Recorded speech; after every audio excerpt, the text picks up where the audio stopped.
Hi, how's it going? This is Resin, and I'm calling for YouTube back with two Dark Shadows videos for you guys and gals here today. My first video is going to be about Nicholas Blair as I finally continue my villain series here a bit. Now,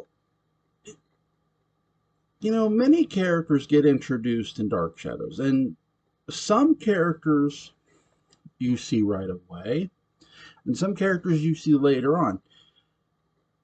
And some characters, before being seen, they maybe get a mention or a hint that they're coming. I've talked about this with Angelique before, and I'll get into that again when I do I think I've already did Angelique. God, I'm getting old. I don't remember. But prior to Angelique being shown, there's laughter in episode 361. There's laughter in the mausoleum. Now, it's not, to be clear, it's not Laura Parker's laugh, but I do believe it's Angelique. So, Nicholas, you might say, was he mentioned at all before his arrival? Not him directly, but his name. When Cassandra, who's actually Angelique, comes to visit, oh God, the doctor. God, I'm just, Dr. Credit. What's his name? Doctor. I'll remember it. Hold on. Doctor. 5 minutes later. Oh my God, that's awful. Dr. Lang, when I'm sorry, when Cassandra goes to visit Dr. Lang, and keep in mind this is after Roger, tried to kill him using witchcraft, before Cassandra actually physically being there. Well, now Cassandra's physically here, aka Angelique. So Angelique is in the present day. She's pretty much headhunting Barnabas at this point. She's well, not headhunting Barnabas. She wants to kill anybody who's going to help Barnabas, and Dr. Lane's number one on the hit list. Basically, I mean, can we just all agree that Angelique was pretty much a hitman without a gun? she she doesn't need a 6-shooter. She's got witchcraft. I love it. Oh my God, I'm having fun already. So Cassandra visits Dr. Lane, and she performs this spell where his heart's getting faster and faster and faster, which is really cool. And you have this moment where Dr. Lane grabs the medallion, before Dr. Lane grabs the medallion, before the spell, I'm sorry, I skipped over what I was going to say. I said, is there a mention of Blair? Yes, when you listen to Cassandra very carefully as she says her name. My name's Cassandra Blair. Now, when I first heard this, I'm like, Blair? But Blair? Last time I heard Blair was with Bert Devlin. Like, what's going on here? So I wasn't sure what to expect. But when you get Nicholas, you're sort of like, oh, so that's why the mention. And it's really well done. I mean, this is what I talk about. You don't need big seeds planted. Big seeds are nice, sure, but the little seeds in Dark Shadows are very, very important. So here's this little seed. My name's Cassandra Blair. Little seed planted. It may not seem like much at the time when she says it, and really it's not. At that given moment, is it? No, because though she's married, she could just use her maiden name because she's not wanting to be uncovered as Mrs. Collins. So it's really cool that they do this, and I love the fact that they're giving you a little seed of a character before the character shows up, because I gotta believe Nicholas is coming, here soon with this little drop of the name Blair. So they want to fight. And Barnabas is like, I want to fight her. Barnabas has literally got the boxing gloves on, though you don't see. Like, he's ready to throw down with her. I love when Cassandra comes to the house. He's like, he's not even playing games. at all with her. Like, no, I'm not playing games with you. This isn't 1795. You will not win. I mean, he is he not basically he is telling her it ain't gonna go down the way you think. I love this. It's so good. He's not playing around with her. He's had. I mean, because you got to think, Barnabas is not just thinking about what he's been through in 1795. He's thinking about everything he's put everybody through.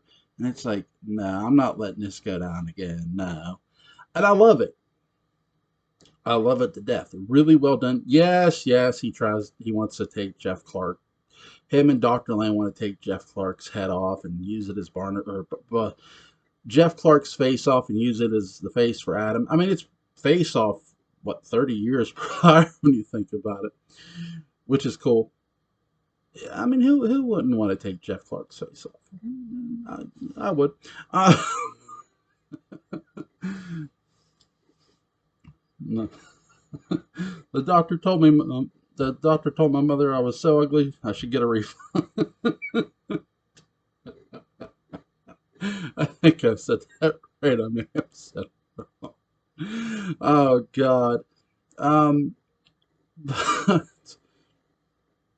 so you do hear the name Blair, and I love it. I love the fact that you do get that little seat. So when we finally do see, Nicholas, we see a hand, a black glove hand, knock on the door, and the door opens, and he introduces himself as Nicholas Blair, Cassandra's brother. Now, there's a lot of interesting things to take into consideration when Nicholas, which you learn from Sarah David's character, Professor Stokes. I almost called him Dr. Stokes. He's Professor Stokes. That Nicholas put the painting in the antique shop. So we get that. We also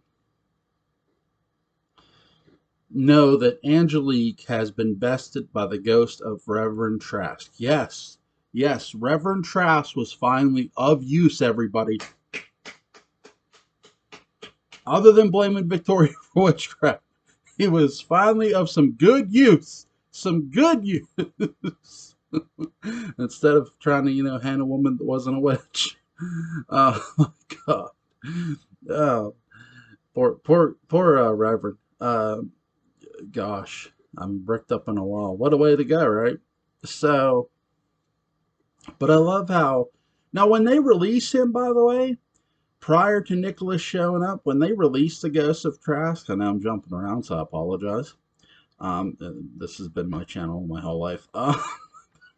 It's nothing has changed here. So Trask originally goes after Barnabas and bricks him up.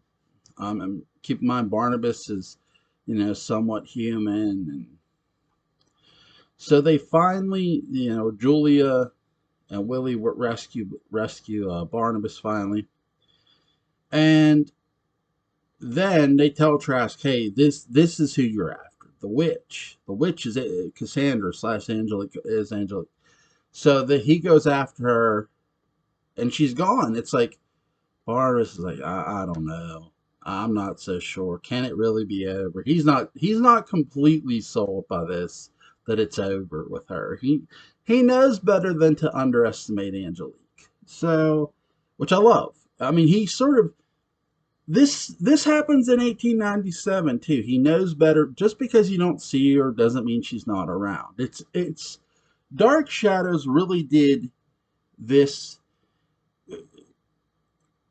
set something in motion that you would see again and again and again in modern horror, even today. Just because a character's not around doesn't mean they're, just because you don't see a character doesn't mean they're not around, which is great. Dark Shadows really did a great job setting that pace, or setting that piece up, where it's okay, she's gone, but is she really, or is she just appearing to be gone and she's actually around just watching us? It's hard to say, but what we learned is, yeah, Angelique was actually gone until Nicholas rolled his ass into town and found her and got her out of trouble. And he wasn't too happy about this either, keep in mind, which I love Humbert Allen Alstrado's performance with this, because you're getting the sense that this guy is really important. And she's somewhat afraid of him, but, somewhat okay. Like, so it gets into, is he more powerful than her? Yes, because he's been given more power by Diablos, in my view. Because here's how I view Nicholas, and if you disagree, that's fine. Yes, he's a warlock, but Diablos, he's been given, to me, he's been given some of Diablos's power. Okay, I'll give you this. You're my enforcer. To me, Nicholas isn't just an enforcer. He's Diablos's right hand man. This is the guy. I mean, it gives Humbert Allen Australia gives off all that feeling with his character that he's an important player in this, but he's not the most important player. He's not like he's the mid-level, he's the boss before the boss. You know, some say mid-level boss, sub-level boss. I'll say co-boss. There's a co-boss and there's the boss. He's the co-boss. Um, with rules. Now, do I think we should have gotten Diablos in an no? Because we do see Diablos in a hood. It is a person. So, do I wish we would have got Diablos up above as a person, where he's actually standing out of hell when using his? Yes, that would be, because it would, Nicholas, to me, the, I always took away, and again, I know there's a lot. See, there's a lot that changes in the Adam arc when you look at it. Adam went from what was going to be Barnabas, like Barnabas completely as a different person, to, well, only Barnabas's life force, the vampire life force, went into Adam. So I always wonder, were they going to? Was there ever discussion? That'd be a great question. Was there ever a discussion of bringing Diablos up out of hell, his force, into an actual body? Was that ever a discussion for the show? That'd have been interesting. Um, or was Diablos just supposed to show up out of hell? It's really, again, the Adam arc is really cool because you could ask a ton of questions about it, and it's still amazing because of not just because of Robert Rodan. Robert Rodan does a great job, but because of the character of Nicholas Blair and his involvement with the character of Adam, how he's trying to corrupt him to this dark side. I mean, this is still pre-Star Wars, by the way. You're welcome, George Lucas. You're welcome. I'm just going to say you're welcome. I'd like to think George Lucas was a closet Dark Shadows fan, but I mean, because this is Sith Lord manipulation by Nicholas Blair. I mean, let's be real. When you look at Nicholas Blair, you'd swear he was the second coming of the Sith Lord, or the first coming, really, because he is so manipulative and so good at being manipulative. I mean, he takes manipulative to another level where he is just he's the evil guy on your shoulder. Whisper, yeah, kill her. Yeah, it doesn't matter. Go ahead, or do this. And here's the thing: Adam's listening to him, which is Robert. Here's what Robert Rodan doesn't get enough credit.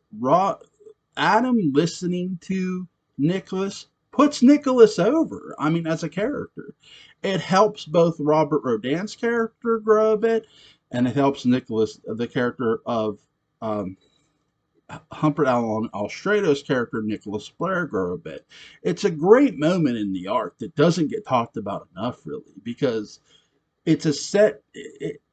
When Nicholas is talking to him, he's like, "You should take what you want," and I mean, it's so good. It's criminally underrated as both actors really do a great job, because Adam's like it makes sense to him. It's like, okay, I've been beat, I've been chased. Yeah, I should take what I want. Why not? And then when he listens to him and tries to sort of manhandle Carolyn, and Carolyn's like, no, which I love. It's a great scene.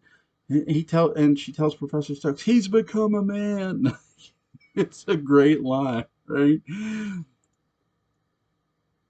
The importance of Nicholas doing that shows you just how far evil he's willing to be and manipulative he's willing to be. And the more manipulative he is, the more evil he is. Sure, he's nicey nice to certain people's face, but he's not afraid to make a threat either or do something. One of the most sinister moments too is I feel, and I don't feel sorry. Keep in mind, I'm not feeling sorry for Cassandra slash Angelique at this point.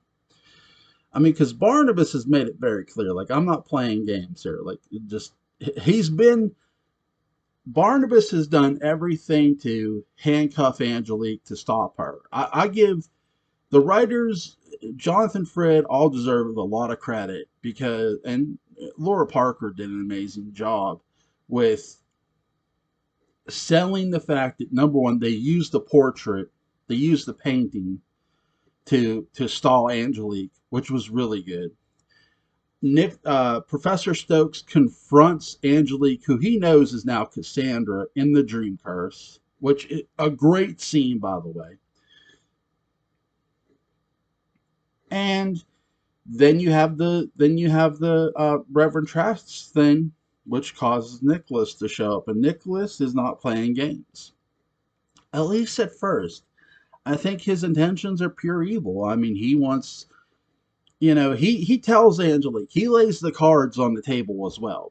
This the Adam arc really is a your cards need to be on the table. You know, for the most part, I think the only person who isn't being completely upfront right away, but he does eventually lay his cards on the table is Dr. Lane to Barnabas. He lays his cards on like this is what this is going to be. Okay, Barnabas. He lays his cards on the table in front of him. This is what's going to happen. I'm not going to let I'm not going to let stuff fly this time. I'm not gonna. Not that he tried to let it fly in 1795. He's telling her, I'm not going to let it happen again. And it's really interesting to see characters who are protagonists be this way because it makes you go, yeah. It gives you that fist pump moment. But then there's there's Nicholas who really is laying the cards on the table, not just at Angelique, but at Barnabas as well. Like this is what's going to happen, or else, and it's so good. Like he tells Angelique, "We brought you back for a certain reason. Like you need to deliver." And once she's not really delivering that, and he's like, he's moved on. He's like, "Nah, I'm checking out of here because we got other plans." And he's Nicholas is so good because he's telling Diablos she's not really doing anything up here but falling in love with him all over again. Like, come on, like this is what we want. Like, no, I love it. It's so good. Like Humphrey Allen Alstrado as Nicholas Blair does not get enough credit for being the right hand of Satan, and I mean he does do a great job. I love the fact that too, though. Here's where he gets hypocritical. I mean, who wouldn't fall for Catherine Lee Scott? I mean, Maggie Evans is a beautiful looking woman. And I mean, he's head over heels in love with her. He's not the first person to fall for Maggie Evans. Joe Haskell, who's been committed to Wincliffe, who's been taken out of the picture, so to speak. And really, Nicholas plants that seed too. Nicholas having Angelique bite Joe Haskell is not by accident. It's done on purpose, which is really amazing and good. It's a well told little. Again, there's more than one arc going on during the Adam arc.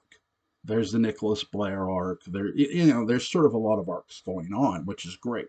But then you have other characters involved in the arc, like Angelique, is now a vampire because after she got banished and sent away, Nicholas is like, okay, I could leave you in hell or I could bring you back as a vampire. I brought you. And really, I love Angelique here because you know what's coming once you see Angelique. I think you're just like, man, she's just. It's not about. Yeah, she doesn't. She wants to go after Barnabas in a sense, but it's more about sticking the knife than Nicholas. She's looking for any opportunity to put the knife and twist it in Nicholas. And any moment she sees, she's gonna do it. And it doesn't take too terribly long for her to do it too. She's going to Diablo's like, you know what you punished me for? Yeah, hey, he's up there trying to hook up with Maggie Evans. He's trying to get his Mac on with Maggie. Why not, right? It's Maggie, and she's a beautiful woman. But and the devil talking through Maggie is just like pure gold. Dude, what's my biggest issue with this? The fact that they're pulling back on showing Diablos in hell. It's like, hey, like, look, I'm a religious person. I'm not saying you don't have a right to worship your religion. I would never say that, but this is fiction. It's not real. And, you know, the fact that somebody took offense to that is just, it makes me shake my head, is all I'll say. It's fiction. You know, it's funny. Me and my friend Daniel Culver, we were talking about this with Halloween. It's fiction. Get over it. Really, it's just a story. And I think sometimes just people take things too literal, and too far of literal, in my view.